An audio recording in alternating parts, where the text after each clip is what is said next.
सुबुकपुर गांव में एक जेठानी और देवरानी रहती है। देवरानी अमीर थी या जेठानी गरीब थी। जेठानी का दो संतान था, एक लड़का एक लड़की। देवरानी का कोई संतान नहीं था। बड़ भाई साग बेच कर अपना संसार चलाता था और छोट भाई का अपना व्यवसाय था। एक दिन देवरानी अपना जेठानी से कहती है कि दीदी, सामने के घर हमें दे दो। देखो तुम्हारा देवर तो बहुत बड़ा व्यवसाय करता है, सामान रखने के लिए हमें तो घर चाहिए। आप पीछे वाला घर में दीदी चले जाइए। जेठानी कहती है कि मैं क्यों जाई पीछे वाला घर, तुम चली जाओ पीछे वाला घर में रहना और सामने वाला घर में माल पत्र रखना। अब तो ये बात सुनकर देवरानी तो फूल जाती है, अपना जेठानी से बात करना बंद कर देती है।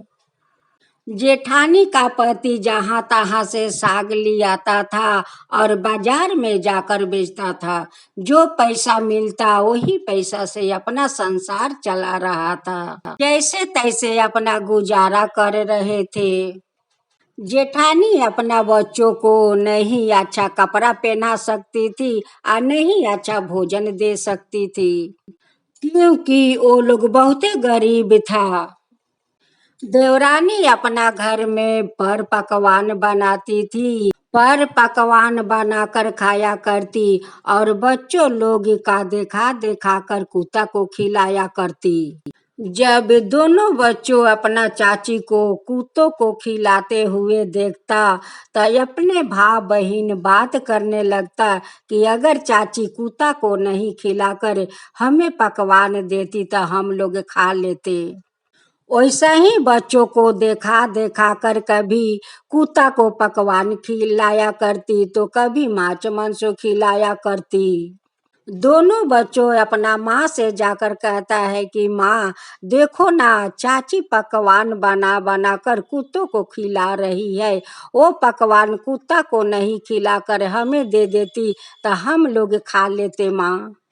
ये बात सुनते ही माँ अपना दोनों बच्चों को पकड़ लेती है और रोने लगती है और कहती है कि मैं कैसी माँ मजबूर हूँ कि अपना बच्चों को अच्छा भोजन नहीं दे सकती हूँ और नहीं अच्छा कपड़ा दे सकती हूँ। आज मेरा बच्चा अच्छा कपड़ा के लिए तरस रहा है, अच्छा भोजन के लिए तरस रहा है, हम लोग अपना बच्चों को दे नहीं सकते हैं। देवरानी अपना जेठानी से बहुत जलती थी, बहुत जलती थी। उसलिए तो उनकर दोनों बच्चों को देखा देखा कर कुत्ता को पकवान खिलाती, मांस मांसो खिलाती। माँ अपना दोनों बच्चा को समझाती कि बच्चों देखो, दूसरा का वस्तु और भोजन देख कर लोभ नहीं करना चाहिए, ये गलत बात है बच्चों। जब भगवान हम लोग के देंगे तब हम लोग भी अच्छे अच्छे कपड़ा पहनेंगे, अच्छे अच्छे भोजन करेंगे। ऐसे करते करते जीत भगवान को बरत आ गया। अब तो सारे मोहल्ला में बच्चा लोग हल्ला किया है कि जीत भगवान को बरत आ गया, हम लोग के घर में तो माँ अच्छी अच्छी पकवान बनाएगी। ये बात सुनकर दोनों बच्चों अपना घर में आता है और माँ से कहता है कि माँ, जीत भगवान को तो बरत आ गया है, माँ तुम भी तो पकवान बनाओगी। माँ अपना बच्चों से कहती है कि बच्चों देखो, अगर जीत भगवान देंगे तो मैं जरूर अच्छा पकवान बनाऊंगी। जेठानी को पति कहीं से थोड़ा सा साग लिया कर बाजार में बेचने के लिए गया था, लेकिन साग तो सब बिका नहीं। थोड़ा साग तो घुरा कर घर में लेकर चले आए। मुन्ना का पिताजी कहते हैं कि मुन्ना का माँ, देखो आज तो थोड़ा ही साग मिला है। वो भी बाजार ले गया बेचने के लिए तो थोड़ा ही साग बिक्री हुआ और थोड़ा साग तो बच गया। यही 5 रुपया का साग बिका है। ये 5 रुपया में जो खर्चा करना है तुम कर लो, यही पैसा से खर्चा करके या जीवित भगवान को दे देना। मुन्ना का माँ वही 5 रुपया का आटा ले आती है और रोटी बना कर एक रोटी निकाल देती है। साग रोटी निकाल कर एक थाला में रख देती है और जो बचता है अपना बच्चों लोग को खिला देती है। वही रोटी का 2 टुकड़ा करती है और वही 2 टुकड़ा रोटी के ऊपर साग रख कर जीवित भगवान और चिलू सियारिन को देती है। हे जीवित भगवान, हमें माफ कर दीजिएगा, जो हमारा पास है वही आपके देती हूँ, आप स्वीकार कीजिए। हे जीवित भगवान, आप स्वीकार कर लीजिए। जीवित भगवान का भोजन देकर अपने ही पानी पीकर सो जाती है। इधर देवरानी दोनों बच्चा को मारने के लिए षड्यंत्र सजा रही थी। देवरानी एक तरबूजा कीनती है या वो तरबूजा को लेकर एक सपहेरे के पास जाती है और कहती है कि भैया ये तरबूजा का सारा माल निकाल देना और इसमें बहुत सारा बिच्छू भर देना, ऐसा भरना कि कोई पहचान नहीं सके।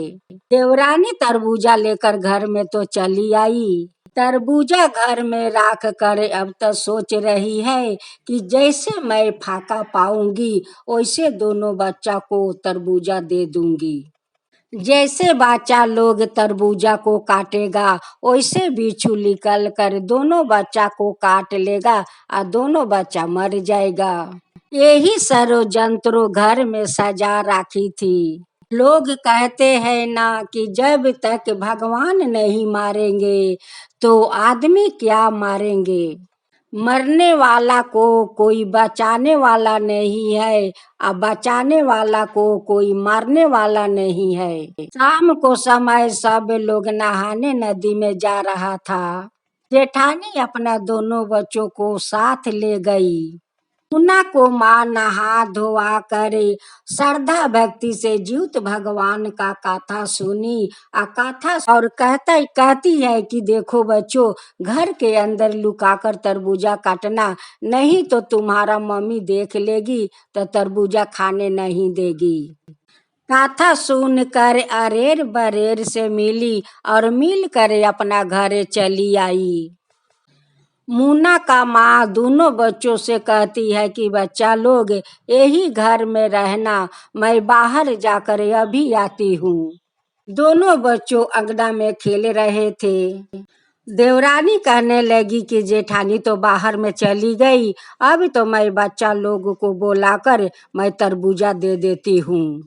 ऐसे ही देवरानी देखती है कि दोनों अंगना में खेल रहा है, अब दोनों बच्चा को बुलाती है या बुलाकर तरबूज दे देती है और कहती है कि बच्चों घर के अंदर तरबूजा काटना, दरजा मत खोलना, नहीं तो तुम्हारा मम्मी देख लेगी तो तरबूजा खाने नहीं देगी। दोनों बच्चों तरबूजा दरजा अटका कर काट रहे थे, वैसे उनकर मम्मी आ जाती है। कहती है कि बच्चों लोग तुम लोग क्यों दरजा अटका कर रखे हो। जब दरजा धक्का देकर अंदर जाती है तो देखती है कि बच्चा लोग तरबूजा काट रहे हैं। कहने लगी कि बच्चा लोग तरबूजा कौन दिया है।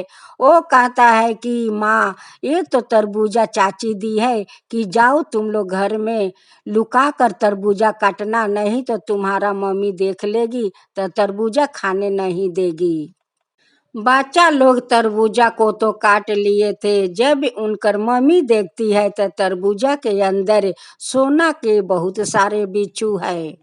तरबूजा का अंदर जितना बिच्छू भरवाई थी सारे बिच्छू सोना का बन गया था। अपना पति से जाकर कहती है कि देखिए देवरानी कितनी बदमाश है, कितनी हथियारिन है कि तरबूजा में भर कर हमारा बच्चा लोग के बिच्छू भर कर दी थी। बिच्छू काट लेगा तो वो दोनों बच्चा मर जाएगा, इसलिए तरबूजा में बिच्छू भर कर हमारा बच्चों को दिए थे। उनकी पति कहता है कि मुन्ना के माँ, तुम तो एक कहावत तो सुनी होगी कि चकुरा के सैया मार सके ना कोई। जिसकी माँ ज्योत भगवान का व्रत करती है, उनका बच्चा को कोई भला मार सकता है? एक पोका माकुर नहीं छू सकता है, वो कैसे मेरे बच्चों को मार सकती है? देखो, वो बुरा करने के लिए दी थी, भगवान हम लोग का तो भला कर दिया। मुन्ना का माँ कहती है ज्यूत भगवान से कि हे ज्यूत भगवान, आपका तो महिमा अपरंपार है कि हमारा दोनों बच्चों को बचा लिया भगवान ने। नहीं तो देवरानी तो आज मेरा दोनों बच्चा को मार डालती। वही सोना का बेचू बेच कर बहुत सारा घर में राशन पानी खाने के लिए ले आया, बहुत सारा नए कपड़ा ले आया। जब देवरानी देखती है कि बच्चा लोग नए नए कपड़ा पहनकर घूम रहे थे और अच्छा अच्छा खाना खा रहे थे, कहने लगी कि भाई, इतना अच्छा अच्छा कपड़ा इनको कहाँ से मिल गया, इतना अच्छा खाने के लिए भोजन कहाँ से मिल गया। ज्यूत भगवान वही देवरानी का सपने में जाते हैं और कहते हैं कि ये हथियारिन, वो बच्चा दोनों तुम्हारा क्या बिगाड़े थे कि बच्चों को तरबूजा में बिच्छू भरकर खाने के लिए तुम दिया था। तुम कितना अपना जेठानी से जलती हो, तुम तो बहुत हिंसा करती हो, यही कारण से तो तुम्हारा आज तक संतान नहीं हुआ। अब तो सपने में देवरानी रो रही है या कह रही है, हे ज्यूत भगवान, हमें माफ कर दीजिए, मैं तो बहुत बुरा हूँ, मैं तो बहुत हथियारिन हूँ, हे ज्यूत भगवान हमें माफ कर दीजिए। ज्यूत भगवान कहते हैं कि तेरा जैसे हथियारिन को मैं कैसे माफ कर दूं। आज मैं बिच्छू को सोना नहीं बनाता, तब बच्चा लोग का तो बिच्छू काट लेता, दोनों बच्चा मर जाता। दोनों बच्चा को मारने के लिए तो तुम अच्छे षड्यंत्रों सजा रखी थी। अरे हथियारिन, जिसका माँ श्रद्धा भक्ति से मेरा पूजा करती है, उसका बच्चा को तू क्या बिगाड़ सकती है? अपने में देवरानी बार बार ज्यूत भगवान से माफी मांग रही थी कि हमें माफ कर दीजिए, ये हथियारिन को माफ कर दीजिए, हे ज्यूत भगवान। हे ज्यूत भगवान, अगर हमारा संतान हो गया तो अगले साल धाम धूम से बाजा बाजा कर आपका घाट पर मैं जाऊंगी। वहाँ 5 औरत को मैं चुनरी पहनाऊंगी, हे ज्यूत भगवान, मैं चुनरी पहनाऊंगी। आपका मैं श्रद्धा भक्ति से गाथा सुनूंगी, हे ज्यूत भगवान, श्रद्धा भक्ति से मैं गाथा सुनूंगी। जब देवरानी का अंगी टूटता है तो कहती है कि ये तो मैं सपना देख रही हूँ। अब रोते बिलखते वही घाट पर जाती है जहाँ सभी औरत लोग पूजा की थी। वहाँ पर लोट लोट कर रो रही थी, वही घास और जंगल में चाना खोज रही थी। वहाँ पर जितना लोग चावल और चने को अक्षत डाले थे, सारे पंछी चुन चुन के खा गए थे। वही प्रसाद वहाँ पर खोज रही थी। खोजते खोजते देखती है कि एक घास में एक चना है, वही चना उठाकर वो खा लेती है। वही ज्यूत भगवान का प्रसाद खाकर उनकर पेट में संतान आ जाते हैं। 9 महीना का बाद उनकर खूब सुंदर एक बेटी होती है। बेटी का नाम जीतिया रखती है। फिर अगला साल ज्यूत भगवान का व्रत आ गया। बहुत श्रद्धा भक्ति से ज्यूत भगवान के व्रत किया, बहुत श्रद्धा भक्ति से बाजा बाजा कर और घाट पर जाकर नहा धोआ के ज्यूत भगवान का गाथा सुनी। 5 औरत को वो चुनरी पहनाई। हे ज्यूत भगवान, जैसे वो औरत को आप धर्म को रास्ता पर चलना सिखाया और उनकी गोद में संतान भर दिया, वैसे ही सभिन को ऊपर कृपा कीजिए, सभिन को कृपा कीजिए, हे ज्यूत भगवान, सबका ऊपर कृपा कीजिए। जो आपका कथा सुनाते हैं, जो सुनते हैं, जो हुंकारी पड़ता है, उन सभिन पर आप कृपा कीजिए, हे ज्यूत भगवान, उन सभिन पर आप कृपा कीजिए। जीवित भगवान की जय हो, जीवित भगवान की जय हो।